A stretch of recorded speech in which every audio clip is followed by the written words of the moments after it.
computer. Okay. Hi, and welcome to Hypothetically Intentional, where we ask the question, what if we set intentions with everything we do? I'm your host, Michelle Albers. Today I have Brandon Bonanza with me. Welcome, Brandon. Hey, what's going on, Michelle? How you doing? I'm really excited to see you. I'm great. I'm great because we're spending time together today, and that makes me excited. I just am so happy we get to catch up, and we're doing it on the mic, which is a little bit, I kind of like how that's vulnerable and real all at the same time.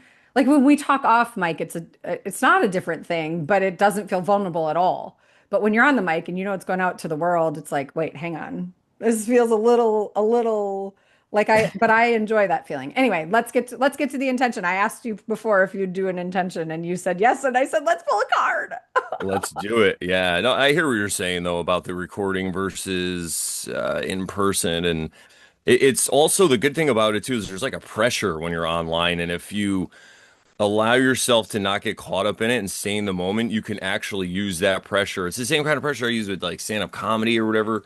When you go into an open mic and you just get on stage and you have an idea of a joke, but you don't really have it. And then that fire of being up there just kind of makes you do it. So it's the same thing with a podcast I found.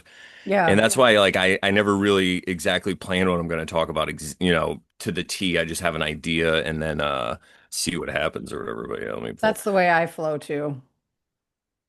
So I have my beautiful Smith weight because my last name is really Smith. So like Nice. With a not that I have borderless anything to do with edition.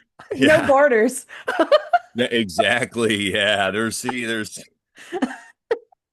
we need to put up some borders, Ryder. What's his name? Mr. Weight. All right.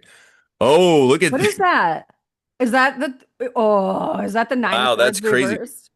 It's okay that the Nine of Swords. Okay, so this is another thing about tarot. So a lot of people will see cards like this and then they freak out, right? They're like, Yeah. oh no, I'm gonna have a bad day. But I look and I'm sure you look at it the same way. Tarot is more like a temperature gauge or kind of what's going on. So when you look at this card, especially because I pulled it out upside down. Let me just see if all the cards are the same way. Do Maybe you oh wait, have do you all the have the cards are the same. Go are ahead. I'm they? sorry. I was curious if you have the Eight of Swords, if you can find it super quick, because it's reversed and we can have a little conversation about that. Yeah, I mean, I'm sure I could. The thing I like about the nine too, though, is it looks so dire, right? It Because you have all does. these swords. But the what I always tell people when I notice one of the first things I notice is all those swords aren't touching him, just Right. like three or her, or that person. So the rest of these are more like our anxieties and like what future worries and like what could happen, but it's probably never gonna happen. So I like that to tell that to people because life seems to ebb and flow, right? And sometimes you have problems, sometimes it's going well. We watched Say Anything last night, my wife and I. Neither of us have ever seen the whole thing, which is crazy. And they talk about that. I think the lady that John Cusack is dating, she was talking about how sometimes life is like really good and it can be bad at the same time. You have to like pick what you want to enjoy, you know? And it really, I feel like it's the same thing. And with this Nine of Swords, sometimes you're going to be going through some stuff. And sometimes the stuff you're going through, oh, there's the 10. Sometimes the stuff you're going through isn't as bad as you think. That's really, Yeah. What does the Nine of Swords mean to you? Like, we haven't really even said that part yet. yeah, I guess we could say that too. So when I look at the Nine of Swords, if you think of nines in general, it's like a completion, not a total ending, but like a mastery, but then a mastery with completion of it. And with swords, it's ideas. And so everyone thinks more is better, right? Like more is better, more bigger, better. But when it comes to ideas and stuff, sometimes it's not always better, because it's like I was talking about with meditation. Sometimes you get overwhelmed, and I feel like this sword really kind of embodies what's going on right now, like in the world or the realm. I don't mean like in the news and stuff. I just mean, astrologically and the energies that are flowing. But again, and it looks scary. But the thing is, doesn't have to be scary because it really just depends on your perspective, I think, and how you look at it. It's a good time. It's a time of change, which is usually scary for people. But if you want to change, you can use that energy, I feel like. And so I think the whole message or the intention with the Nine of Swords is just be like, to to actually look around and see what's going on, to not just get stuck in your head. Because you can see this person, they're Mm, covering their eyes. And I yeah. feel like that happens a lot to me. I get stuck in my head too. And I'm sure everybody can relate with that. But I feel like that's really the key. So maybe we can set that as the intention. Don't get stuck in your head, Brandon. No. Yeah. Well, I think you said perspective, and that's what when every time you hold up that card, I'm like, yes, it looks dire. Yes, it looks heavy. Yes, it looks stressful, but also, what if those swords are actually boundaries? What if they're Oh actually yeah. like protecting them versus like weighing them down? And what if they're not, what if it's not dire? What if they're in prayer? Or what if they're in meditation? You know what I mean? It's just like your perspective and how you think about things and how you view things can change everything. So it's like I think for me, like what you said is absolutely beautiful. It's like, get out of your head or at least take a moment to pause and see if what's in your head is accurate. Or if it could be Exactly. different, if it could be different, because I'm a ruminator. I'll get stuck in a rut like nobody's business. Yeah. I I don't even it's weird because I used to be a little when I was younger, I was different. These days, as long as I can realize that's what's going on, as long as I'm like, oh, wait a minute, am I just lost in a thought? And then I just kind of let it go. But it doesn't always happen that way. You're right. Sometimes it just keeps coming up. But I've gotten really good because I used to be really bad. I used to get like anxiety. It's so funny. People are like, wait, you were anxious? I'm like, yeah, I used to be. And then I was just like, you know what, though? Things are just going to happen. And what am I going to do? And I think, you know what? I really want to say this at the beginning, too, because I was thinking about saying this. You told me something a couple years ago that really helped me. And I've repeated it a lot, too, on my show. But it's about being easy on myself. It's Mm. something that you can hear all these concepts, right, in the world. And you're like, oh, that's great. I'm going to be like that. But it doesn't mean you can actually know it and use it in your life. So it's something that you helped me incorporate and I don't know what it was, but I was talking to you, it was like a light bulb went off. I'm like, yeah, why am I being so hard on myself? Like, there's no race to finish this. And there is, and I think a lot of times when people get involved in the neighbor's cutting his lawn, that's so funny. I can't hear it. Zoom's good about Yeah, cutting Zoom that is stuff great. out. Yeah. So Yeah. it's just funny because he's been real. We had this whole thing and he's been chill because we had this back and forth where he would like get up early and do stuff. So I just started coming home late and singing Frank Sinatra. Oh dear. And then it chilled out for a while. Now it's not even early here, so that's cool. But anyway, my train of thought, what was I saying?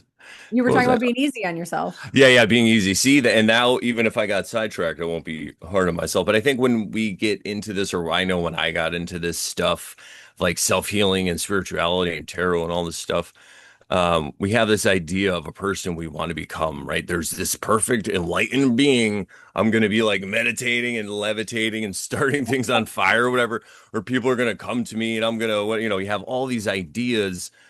And really, now that I've been doing all this self work for years, I realize what it is. It's just about accepting who I am, the different Brandons that exist inside me. I have a joke now called Other Brandon. I'm like, oh, Other Brandon, he's oh, because I had issues with people pleasing lately, and I realized that I let go of it. So now I'm like, oh, that other Brandon, like he's still in there, but he's taking a rest. Now you got to deal with this Brandon, like. But Yeah. I found using it as a joke, but I think that's really what's going on. There's just these aspects of ourselves that we don't accept for whatever reason. I mean, we could talk about that for hours, right? But and then we just kind of try to push it away, and that becomes the darkness.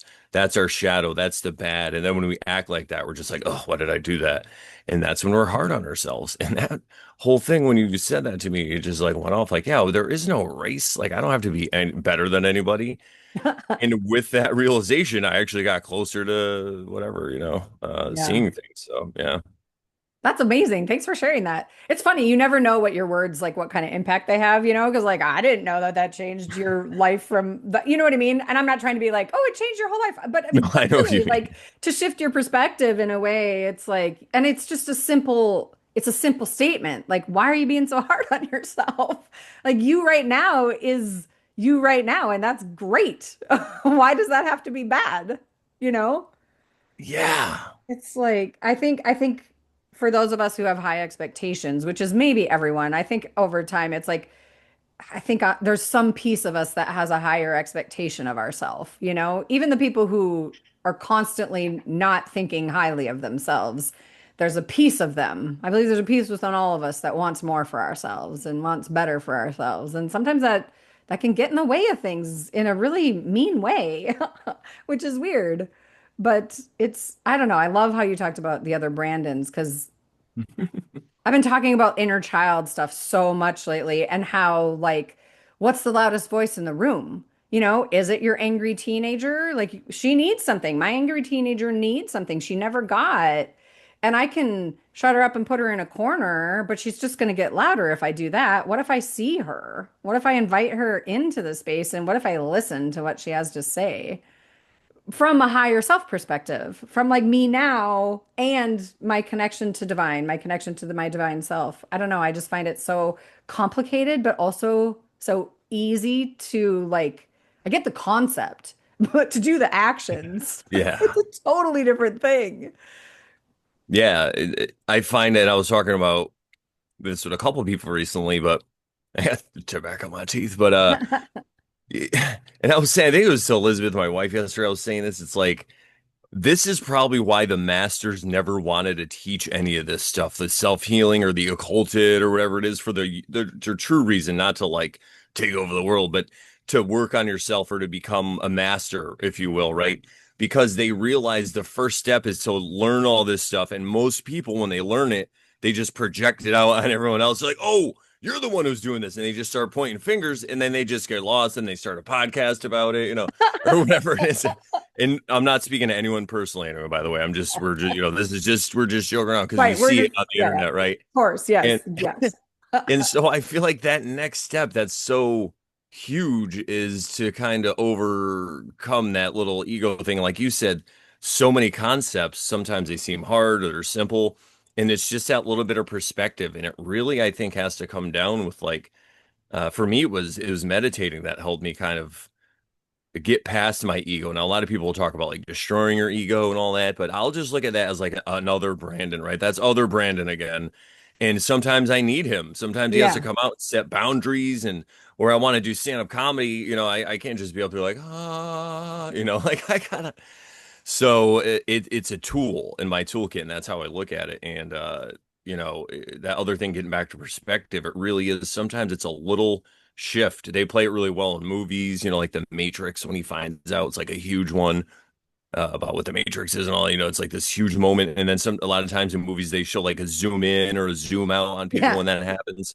But sometimes it's just a little subtle kick, and then you're just like, oh yeah, I didn't think of it that way because the way my brain works, I'm always trying to tackle these high concepts and I'm very good at pattern recognition. So I might Yeah. miss the little thing in front of me all the time. And when I was, years ago when I was a little younger, I was more, I guess egoic or whatever. So I would snap at people and stuff like that. But now when people show me things, I'm like, oh, thank you. I'm like, oh, yeah, I might step in that hole right in front of me. Thank you. I didn't see that or whatever it is. So, yeah, but I think all this stuff, it's so nuanced, and that's Mm. why I always tell people it really is about your own path and what works for you. You can learn from other people, but just, I think they say it in the Bhagavad Gita, like, don't, it's better to fail in your own path and succeed on the path of another, something like that, Yeah. you know? Yeah, I talk about that all the time too, because for me, it's like it's one thing to learn someone else's method or someone else's way. It's a whole nother thing to make it yours. And I found that it didn't work for me until I found my version of it. I mean, I'm still using the foundation of the tools and the skills, but it didn't work for me until I made it mine. And it evolves over time. If I have an expectation for it never to change, I'm just doing self-harm on some level. I mean, I don't mean it quite. But it is a detriment to me if I'm not willing to evolve and transform my practices. If I get attached to what they once were and how they served me, then I never have the opportunity for them to grow and evolve with me as I transform and change and I mean everything changes all the time, which is some people that's like terrifying. And I think everybody resists change on some part, but I think some of us thrive on it in moments more than others. Yeah. Yeah. It depends on how comfortable I think with chaos you are. Yeah. Right. Yeah. And it's funny because I think this whole thing where artists are like can see the future And somebody, a comedian, he's up there trying to tell you what is right now. A comedian is on stage telling you what's happening, and the audience is stuck in the past, and they don't want to do it, but they're coming along, and the comedian's making it funny for them at least, right? And that's what it is. Most people, I think, are afraid to look at what's actually going on, and they because they prefer the past and things change, so much. So I think that for people like us and for spiritual people too, I think they kind of see the future or they're in the present so much more that I mean, it's just amazing once you can start to really cultivate a present moment awareness. And I there was this meditation. I had like a meditation summit. I think it was from Sounds True, and had all these different people like Sharon Salzberg, and I forget all these.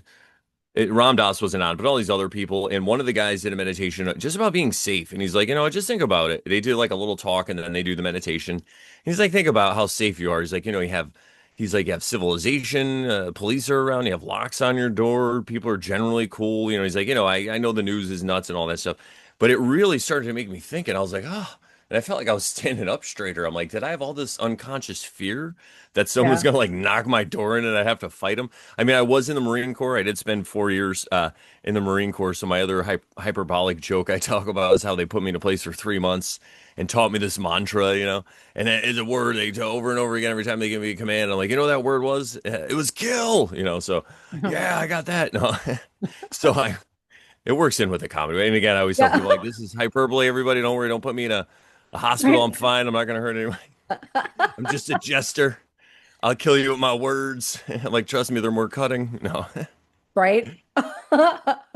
Yeah, especially to Yeah. somebody who's insecure. But yeah, yeah, go ahead. Right. Well, I was just thinking about, talking about perspective and how we navigate healing and how so many different things can come of it and how making it our own. And I think we talked before we hit record about talking about the different tools that exist that we can use to help us make it our own. And then also the slippery slope that is those tools becoming something external outside of ourselves, and we forget to include ourselves in the decisions, you know? Oh, I like how you put that.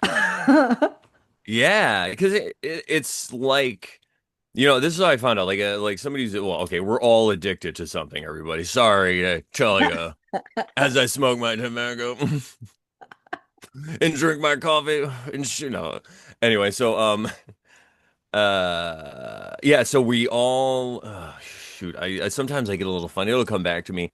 But I think so. All right, as I was saying, we're all addicted on one level or another to something, or maybe not. Whatever. I don't want to speak for everybody, but I feel like what happens is, so say somebody who has a problem with alcohol, and they're just like a normal.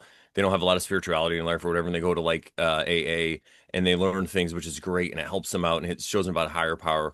But I see a lot of times, sometimes people trade in one addiction for another, and sometimes it's good. Sometimes you're trading in alcohol for coffee, and then it's like, all right, you're just jittery now, and you're not, you could just imagine, right? So I feel like that's what spirituality is to some degree too, and you're just hopping from one to another. And Ram Dass talks about this too. It's like he says if you have a splinter in your finger, you might use another splinter to take it out, but then you throw them both away at the end. You don't keep that splinter and like put it up on the wall and like, bronze it. And you're like, this is the light. And I feel like really at every point, that's kind of like the key to life in attachment. It doesn't mean you can't enjoy life and love people and love everybody, but you're just not getting attached to that moment, and I feel like that's what happens. People get attached to the practices again, which is fine and it's okay.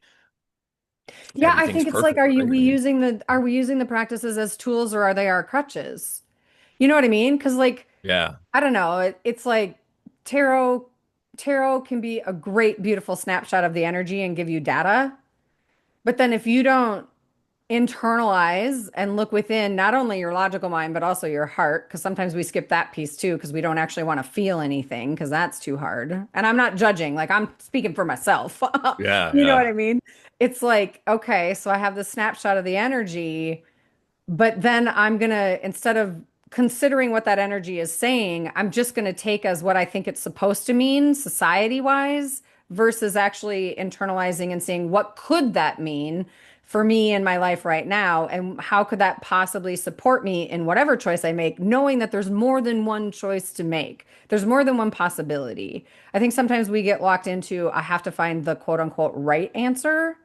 It's like, but what if it's not right or wrong? What if there's just truth? And what if there can be many truths true at the very same time? Then what? Like, is that just too much for us to consider when we're really in it? Maybe. Yeah, yeah, that's why it's good, like you said, to have a practice, but you don't want to get attached to it because you subtly have to remind yourself all that all the time of these things because you're right, you could get just like the Nine of Swords, you get lost in thought and you could just spiral and that's exactly what it is. And same thing with decisions. I feel like you said you want to make sure you make the right decision every time and then you start overthinking it. Did I do it right? And I'm always just like, you know what? It's going to work out the way it's supposed to work out and I can learn my lessons because I feel like we're Yeah. just in these cycles. So if Yeah. something comes around, I liken it to when I'm driving a car and I'm not paying attention. Somehow like messing with my phone or something, and I drop something. That's like an automatic signal to me to stop doing that and pay attention to the road because next time it might not just be coffee that I spill. I could get into a car accident or I can hit somebody. You know what I mean? Like, and I've noticed that too with rushing around in life and not being present in certain moments. That happens, and I feel like that's really what it's about. People they kind of get attached to it. I forgot where I was going, but something I didn't want to say keeps popping into my mind, so I guess I'll just say it though. But what you were saying about accepting people and having compassion, like your inner child, and all Mhm. these like other Brandons and like other Michelles, right? And I feel like as you start to love them and accept them and show compassion for no matter, even if it's like, oh, I do drugs or whatever, I'm a whatever addict. It's like you still love that part of yourself as you love it and accept it and have compassion and say, "Oh, I'm a drug addict because of this stuff that happened to me in my past. All this terrible stuff, and it doesn't mean I'm a victim. Those people that did that to me, and this is like compassion work. They had stuff done to them. They were just perpetuating a cycle, and I have the opportunity to stop that cycle. Wow, I'm a superhero. So you're like changing also your inner dialogue and looking at it from that way. And as you do that, you start to love yourself. But guess what else you do? And you know this, Michelle. You start to love other people and accept other people and have compassion for other people in the same way. And let me tell you, people know, even if inside some you come up to somebody and they tell you something about them, right? Whatever it is, a horrible thing, they could tell right away. Body language, micro movements, all this stuff. And the second that you're not accepting them for who they are, they just start putting the walls up and backing up. Yeah. Because it's what happened to them their whole life, and it's probably what happened to you, my dear listener and viewer, and myself too. So I've been doing that, and it's crazy. It's like you kill people with kind of a kindness. And I'm not saying you should be a people pleaser by any means or not put Right. up boundaries. This is It's a not what really I'm different saying. thing. Yeah, maybe we can even talk about that a little bit with the Yeah. boundaries too. I mean, but yeah. Yeah, I think the other layer to that for me that was a really huge life-changing aha, I guess I'll say it, an aha. The self-compassion piece, yes. And one of the ways to build that is I had to build trust for myself. And once I build trust, like I had to trust that I would show up for myself. I had to trust that I would show up in compassion and not mean. I was mean. My brain was mean. And so, but when you start building compassion and then your inner littles, like my inner, little Michelle's realize, oh, wait, she's changed. She learned something different. She's showing up new and different. And there's Yeah. actually kindness in this room with us, and we don't really know what to do with that, and then there's that freak out. But there's also like when that's consistent and it builds that inner sanctuary, because it is a sanctuary when there's compassion and trust in there, it's a completely different landscape. And then perspectives change and it ripples out into the world and everything shifts on some level. But I don't mean to make this sound easy or like it's just in a snap and everything is perfect all the time. It's not like that. It gets messier sometimes, even messier than it ever has been, because it's not all stuff behind a wall that really is safe and protected, but it's also stifling and not sustainable. And also that show that's going on, I could just imagine now on the television or whatever, on the screens. That show right now is, people talk about times in history. Right now, I could just, it's got to be so crazy. Like, because I'm in a group text. This is how I get my news. I get my news because I'm a DJ. I do a lot of weddings and corporate gigs sometimes. So when I'm at corporate gigs and they're giving speeches, that's how I get. I was at this one. I can't even say, but it was for a financial institution, and they're like, "Oh, this week was one of the worst weeks ever." And I'm like, "Wow, what happened?" Like, I had no idea the market crashed, I guess. And then another one was for like this big university. I don't want to say it's in Connecticut, and something happened there.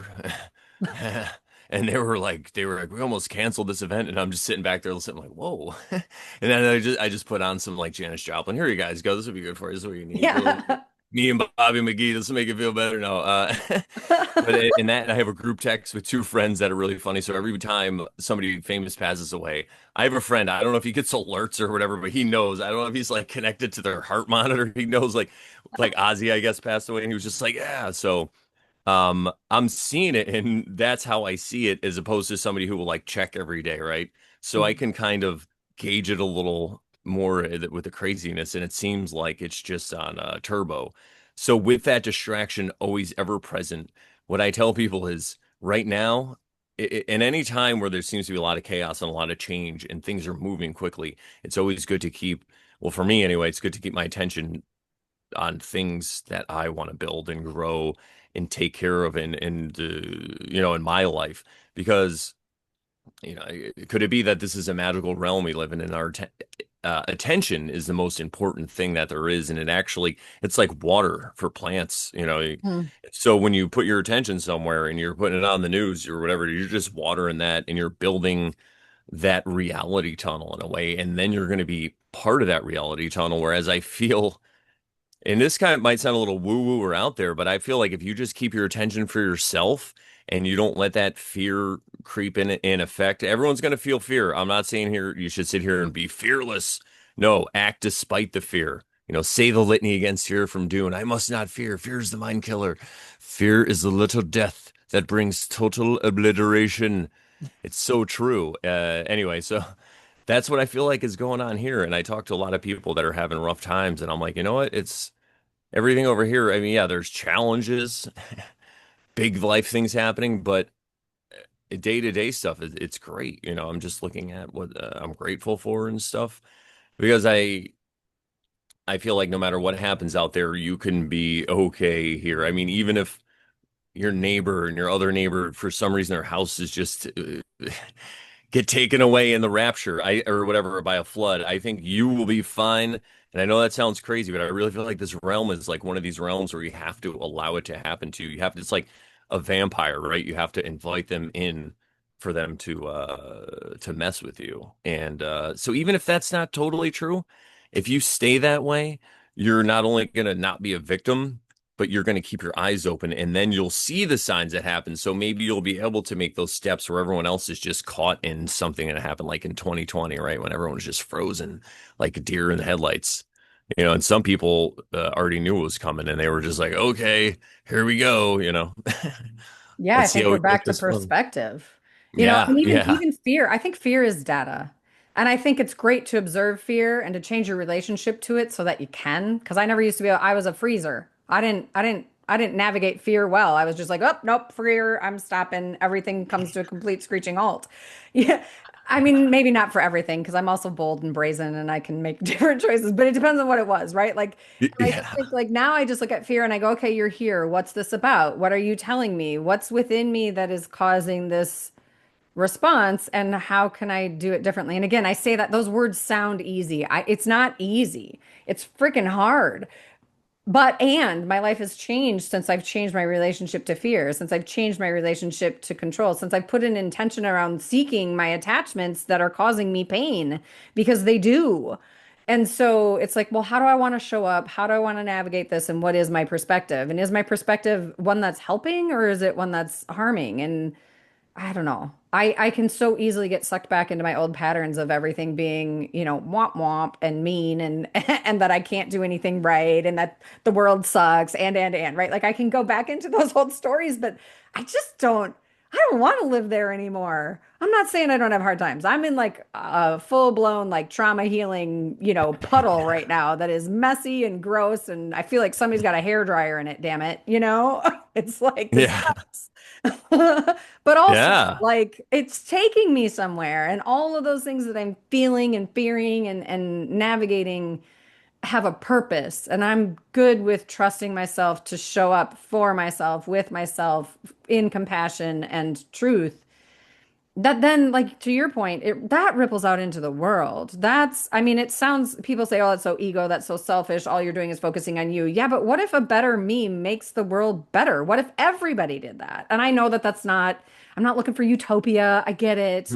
But I just, and we all have our skills too, right? Like mine happens to be, I was put here to do this work. I know that. And to help others do the work too. I have no doubt about that. There's other people that are meant to be activists and shout from the rooftops and fight for, humankind. That's not my skill set, you know?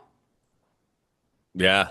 No, no, I I hear you. We all have a certain set of skills, and I think what you said about fear is huge. There's so many. Again, when you wake up to this self-healing thing, and there's all these gurus and people, and they'll tell you about things, and you should do this, and you shouldn't do this. I'm here to tell you, do whatever the fuck your will. Listen, this is the Aleister Crowley message, right? Which is another crazy thing too, because was that guy an evil man? Was he a good guy? I don't know. But depending on some of his writing and his art, it looked like he was trying to get in touch with his dark side, which is gonna sound bad and evil and stuff.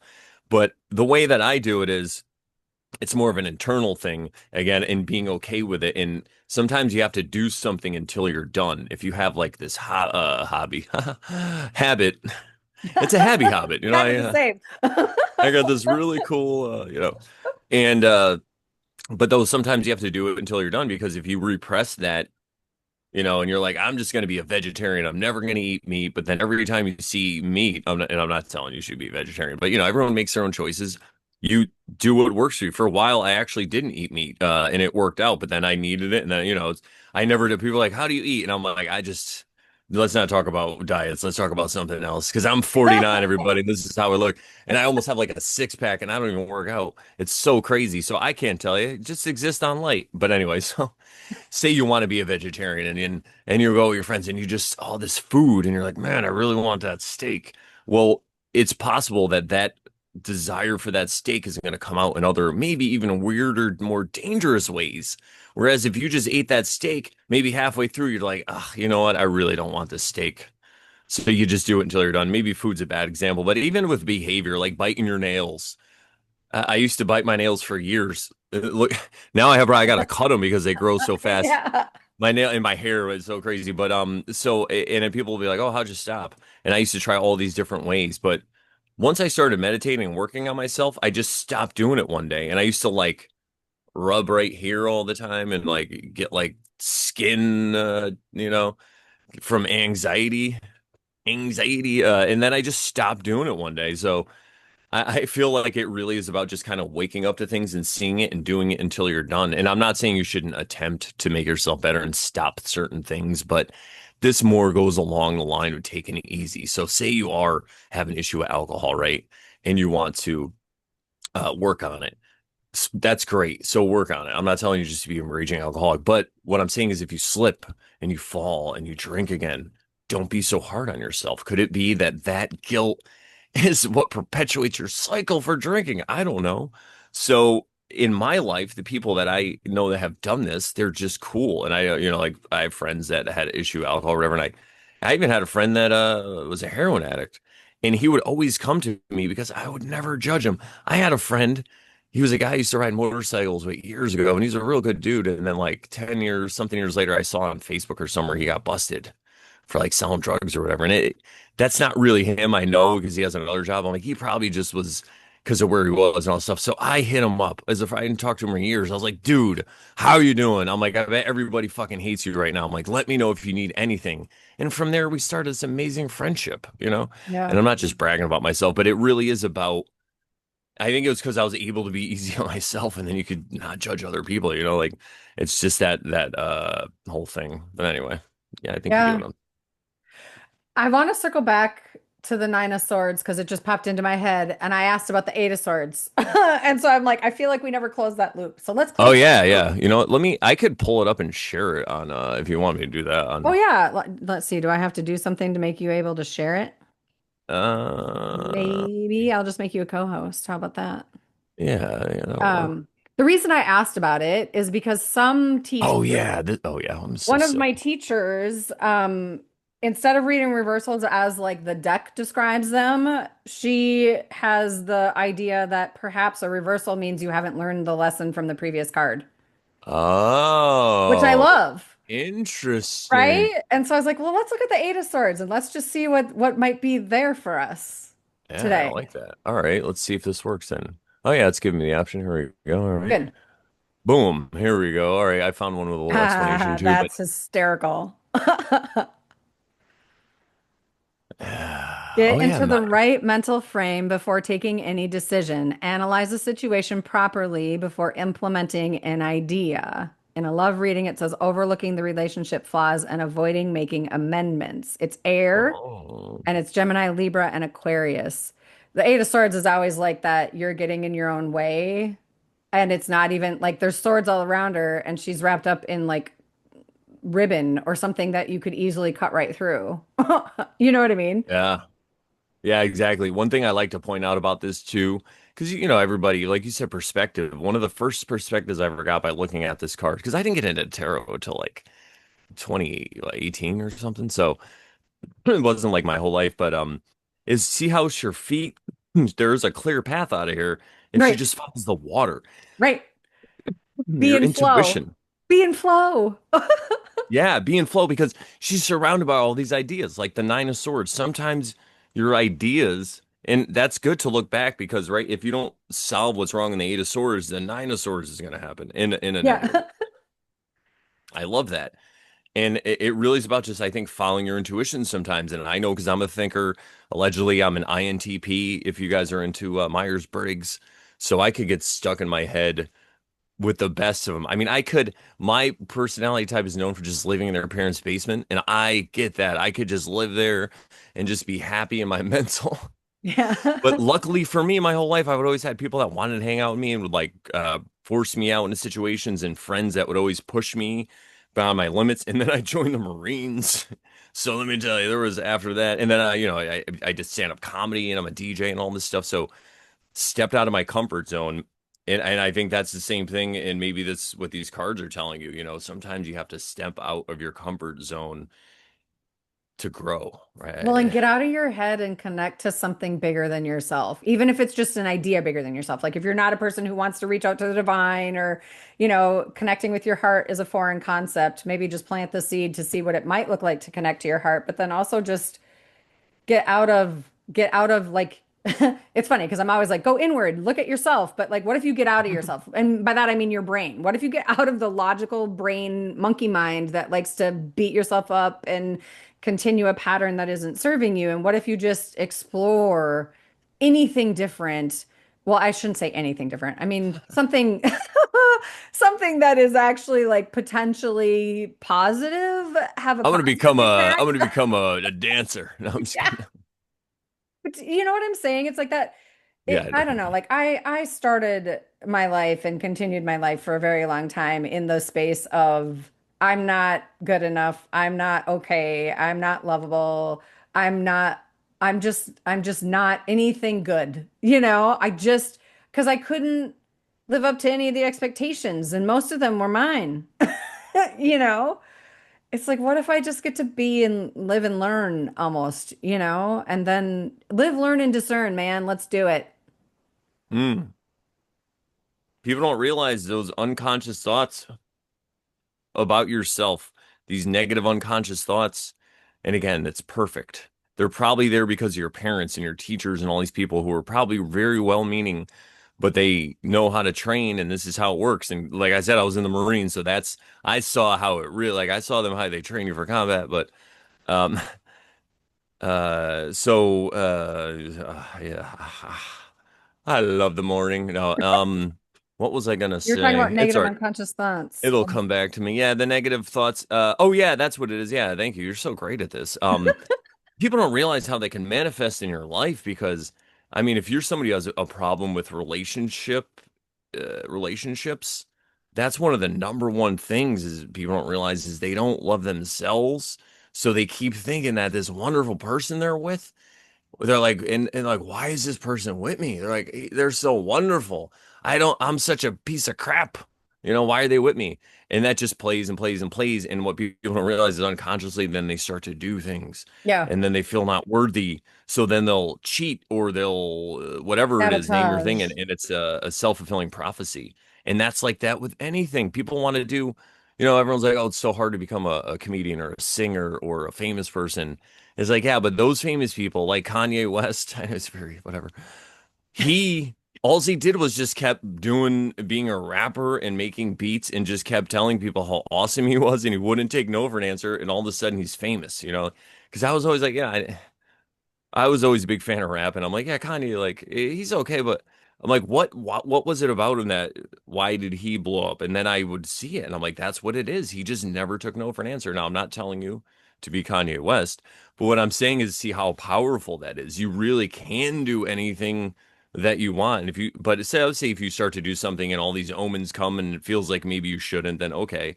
But if you're getting the omens just like we were saying before, act despite that fear. That's what holds people back. I've seen, because I did comedy for 7 years, I've seen some guys make it, some guys not. And the ones that made it were just the ones that showed up every day and just kept doing it. They sucked. Ah, I seen that guy, that's he like a sucked at golden first. nugget. Show up every day And and two keep years doing later, it. yeah, you just got to keep doing it. You never know how to do whatever it is you want to do in life. You're I going to would add suck at first. intentionally. Show up every day Yeah. intentionally. Decide how you want to show up and then do it. Yeah, show up and show up for yourself every day. I think I didn't show up for myself. I was too busy showing up for everyone else, and that was at the expense of myself. I was 100% an overgiver, and I don't say that with like a righteous tone at all. It was a self-sabotaging coping mechanism. Yeah, maybe we It could talk wasn't about good. that in boundaries for a little bit because you did mention boundaries in the beginning with the cards. So Yeah, like, can I invite you yeah. into my brain for a quick second before we go there? Oh, Because Dad, go ahead. it cracked me up. I hear all the time about automatic negative thoughts and they call them ants, but you call them negative unconscious thoughts, which is nuts, and I like that better. Oh yeah, exactly. See, I'm just like It's so I good. just exude humor. I'm so You do. amazing. You And do. I again, I might sound egoic to some people, but I just my whole life, and like I said, I just turned 49, right? I'll be 50 next year. I'm so excited. Everyone else is like they hate aging, but I'm like, guys, it's great. You just anyway. Again, I think I lost my thought again. I'm so I funny talk about today. ants and nuts, and you said you're funny. Yeah. Oh, I remember. Okay, yeah. So a lot, and when I speak now, even not even just on podcasts, like, but in person, might seem a little more egoic, but I feel like I'm just more confident and sure of myself, and I have this positive self-talk bleeding out into it. And I feel like honestly, it's a good example for people to see that, like why not? Everybody else is like, even in comedy, there's a lot of people who are self-deprecating, but it's in like a harmful, hurtful kind of way. And it is Yeah. funny. And I feel like, yeah, you could still be self-deprecating and be funny about it, though, and not have to be hurtful to yourself. And then it reflects back to other people, right? And then you're not so hurtful to other people. So I like that nuts thing, though. I got to Me remember that. too. It's my new thing. I'm not going to do automatic negative thoughts anymore. I'm going to talk about negative unconscious thoughts because nuts is way more fun. What are you, nuts? It reminds me of, I heard Duncan Trussell Oh. say this once, and I think he got it from Jack Cornfield because I was listening to a Jack Cornfield book. I'm not sure if you're familiar with him, but he's a Buddhist guy and he has a lot of really good audiobooks and they're stuff you could send to like anybody. It's because I mean I you said before sometimes people don't believe in the woo woo or whatever. That's the thing about the spiritual stuff. The true spiritual stuff works even just in the physical Mhm. because you could say to somebody, "Hey, just being grateful and not being a victim, you can point to all these benefits and then you're going to have a better life because you're not going to feel like a victim and all this stuff." So it's great how it works on all that level. But anyway, this thing he said was, if you make a mistake, you might chastise yourself for it and you might continuously, does this sound familiar to anyone? You screw up and then the next day you're like, why did I do that? Why did I say that? Why? You shouldn't have said that. You shouldn't have said that. Well, think about if there's a guy outside you or a gal or whatever person outside you and they just kept saying, or a parrot, right? He just kept saying these things to you like, that was terrible. Why'd you do that? If there was other people witnessing that, they'd be like, that guy is crazy. He's nuts, right? So Yeah. you're treating yourself like a crazy person. And I heard that and I was like, oh my God. So now, even if I screw up, I'm like, you know what, Brandon, it's okay. It's okay, other Brandon. We're supposed to screw up. That's what we're here for. What can we Yeah. learn? And I know I might sound like some master who has it all figured out. I don't do this in every situation, everybody. This is the goal. Yeah. This is the practice. This is what we're trying to go for. And and when you do it and you're easy on yourself, it's like you create this friend you never had instead of Yeah. this adversary you've had this whole life that's been like, "Ah, ah, ah, ah, ah. Why are you gonna Right. grow your hair out? Like your mustache is uneven. You know, like one eye is bigger than the other. Brandon, are Yeah. your eyes even even? Like, Right. you Well, know, and becoming your own best friend, like if you don't want to sit alone in a room with yourself, who else is going to want to? And I mean, you're with yourself all the time. It's nice if you actually enjoy your own company. And I don't mean all the time. I feel like that's humanly impossible, but most of the time would be great. Impossible. I think I just made up a new word. Let's go back to boundaries and then let's wrap it up. I'm let's excited. do This it. was I love chatting with you. I always love chatting with you. Yeah, I love chatting with you too. We always had a great time. We should do this more often. Now, I feel like I've been a hermit. You know, there's no need to explain. Everybody gets it, in this work especially. So yeah, but I can't wait. I've been recording a lot more, and I'm gonna be out on the scene more. So I'll have you on my show too. Then Awesome. come That'll on be to fun. yeah. We get Spoons in the chat, and Yeah, yeah. yeah, exactly. Shout out to Spoons, by the way. Thank Shout you out for to all your Spoons. amazing insights and everything. Anywho, yeah, boundaries. Do you feel like you've always been good, quote unquote, good with boundaries? Have you always had them? No, Like you I alluded earlier, or you might even have flat out said it that you didn't. yeah, I had the this probably sounds familiar to most people, but I had the my method was I would just be cool until I couldn't take it anymore, and then I would snap, and I guess that would be the boundary, and then people would be like, "Oh shit, what the hell was that all about?" And you know, I'm 6'5", so I'm like kind of a giant. I have this booming voice, so usually I'm pretty chill, but when I get upset, people know it. So I found out, I'm trying to think of the first thing really that put me onto boundaries. I guess it was just like the self work stuff I was doing. Yeah. And I always thought I had to be a nice guy in order to be accepted around people, you know, because it was the self-esteem thing again. And as I worked on it, I started to look around with my eyes wide open and be like, you know what? I'm actually the coolest person around here. You know, like I might be the smartest person I know. Is this crazy? Because I look back and I'm like, I've been right almost about everything.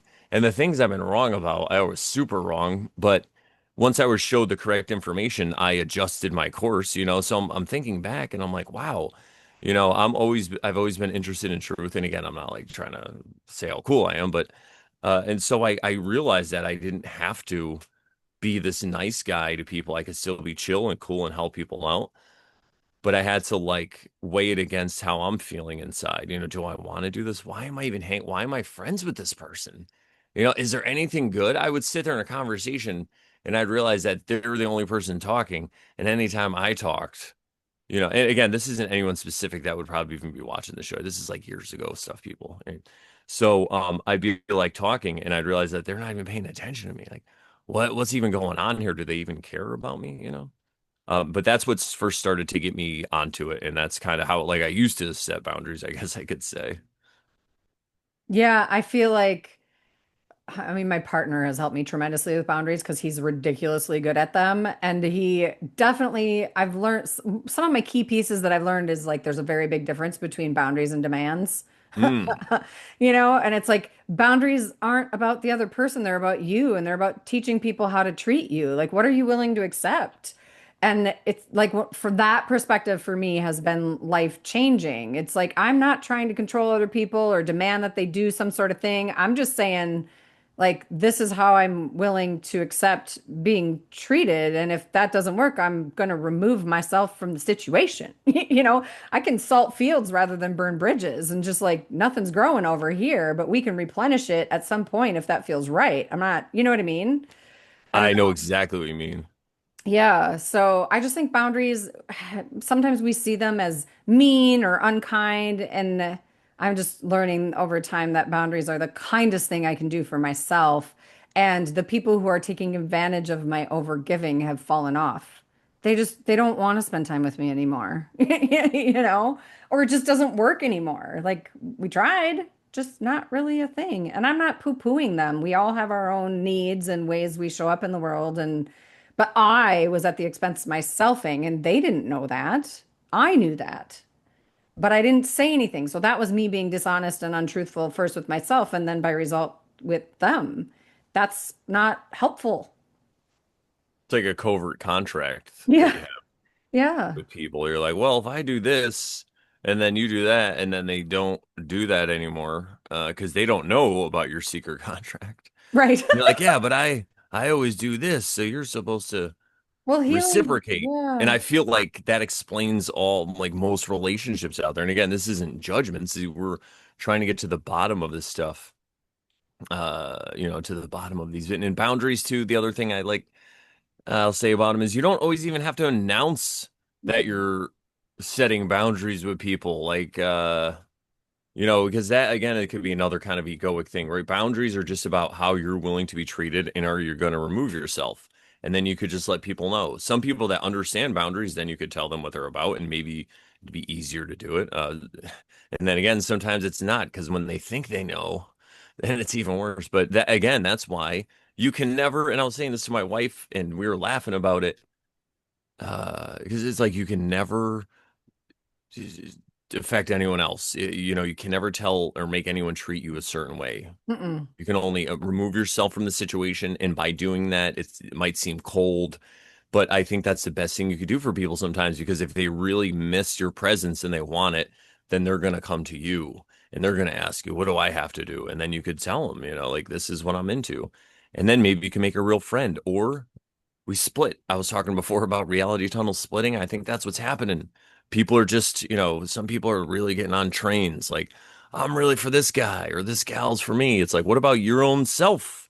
Aren't Yeah. you good enough for your own support? Why don't you support yourself and have a election campaign for you? No, donate to your own election, and be selfish for a little bit. Even if it seems selfish, it's like the being easy on yourself thing. It's the same thing. We've gone so far in one direction. It's okay to go in the wrong direction for a little while. I say that's how I look at it. Um, just check in. That's all. Yeah, I don't even for me, the wrong direction, like if I label it as that for myself, it takes me to that guilt and shame place. So it's like I wasn't in Yeah. the wrong direction. I just had a lesson I was working with and working within, and it taught me a lot. And some of my hardest lessons, would I have called it the wrong direction? Probably. But am I grateful for those lessons? Yes. Am I a better human because of it? Absolutely. Am I more connected to myself and my highest self? Absolutely, I am. So it's like, yeah, that sucked. That was hard. Was it wrong? I kind of got to say no. It gave me something. And as much as I don't want to do it again, I know I will have to, just in a different way, you know? And I also think you said something about boundaries and explaining them or talking about them. And it's like, I have learned over time, I used to really hang on that. Like, they need to understand why I feel this way. And no, they don't. I don't owe them an explanation. And the minute I try, we open a door for a loophole or them to get in and step through the crack and poke the bear again. And I'm done being poked, you know? Yeah. Oh my God. I feel like I'm watching life events happen, recent things as you say that. Not even with me, just yeah, it's crazy. Yeah, I don't know, and that's you're right. You owe nobody, no matter who it is, even if it's one of your parents. Right? I had some stuff with my parentage happen, which is crazy, but I found out some truth and it was great. But again, they're never gonna see the way things the way you see them. Look at me, like I'm 49, I look like this. I'm an artist, DJ. I make my way in the world. People aren't going to accept that about might not accept it, but it's okay as long as you accept it and love yourself for who you are, Yeah. you know. Yeah. There's so much to unpack. We could talk for another 2 hours, but I feel like we landed in a pretty good place and we could wrap it up and then part two maybe. Yeah, let's do it. How's All that right. sound? Do you have a last little nugget? I mean, we talked about a lot of different things. I feel like you and I are both like we squirrel out, which is I love that. But I feel like how can we zip this episode up? Like if you had one little or I mean, however many golden nuggets of just like I would just say, to everybody, just to if you're listening to this podcast, thank you. But Yes. thank yourself because you took the time to not watch, I don't know, Jeopardy or fucking what do people watch these days? American Idol. I don't know. No, you took the time to not engage in like an escapism, but to watch something that might make yourself a better person. And again, I'm trying to be egoic, but you're taking the time to ask questions and look for answers and listen to people who talk about this stuff. So that's something that should be celebrated. A lot of people aren't doing that. Most people are just engaging in escapism fully, which is fine. Again, I have no judgments, but the fact that you're just taking that time, you should thank yourself. And that's a positive thing you could say to yourself every day. Wake up and be like, you know what? How can I raise my consciousness? Or how can I be a better person? Or how can I be more like my higher, whoever I want to be, or how can I love myself today? Something like that. But you could use that as your positive self-talk. Like, I'm on the path. That's like 90% of it is getting on the path. And it's funny because a lot of times, like I said in the beginning, when people first get on the path, they start to point the finger or whatever it is. But when they first get on it and they see how crazy it could be and they see how scary everything is, that's when they get stuck. And I'm telling you, push past it because you already made it past the hard part. You already saw it. Seeing it and not being in denial is the fucking, that's, and it could be pain and stuff, but just push through it. Yeah, or That's what sit I'll with say. it. Whatever you need. Yeah, I love it. Thank you so much. No, thank I, you. if you're a human who has unkind thoughts, I'm just coming into my, if you have a human who has unkind thoughts to yourself, maybe just see if you can find one that you can turn kind or just add a kind thought. Even one kind thought can start shifting that vibration, changing that energy. I love everything you just said. I loved our time together and I appreciate you being here. Thanks, Brandon. Thank you. And my website is morelawsmoreproblems.com. If you go there, you can find everything about me, Brandon Bonanza, on YouTube. And yeah, Brandon Bonanza mostly everywhere, I guess, Instagram and stuff. So yeah. Thank you. I'll Thank put you. those in the show notes. I want to make sure people can find you. Thank you for that. I usually do it on the mic, but I do it in the notes too. So thank Yeah, you for yeah, saying that. perfect. Oh, All thank right. you. See you next time. See you later. Bye bye, everybody.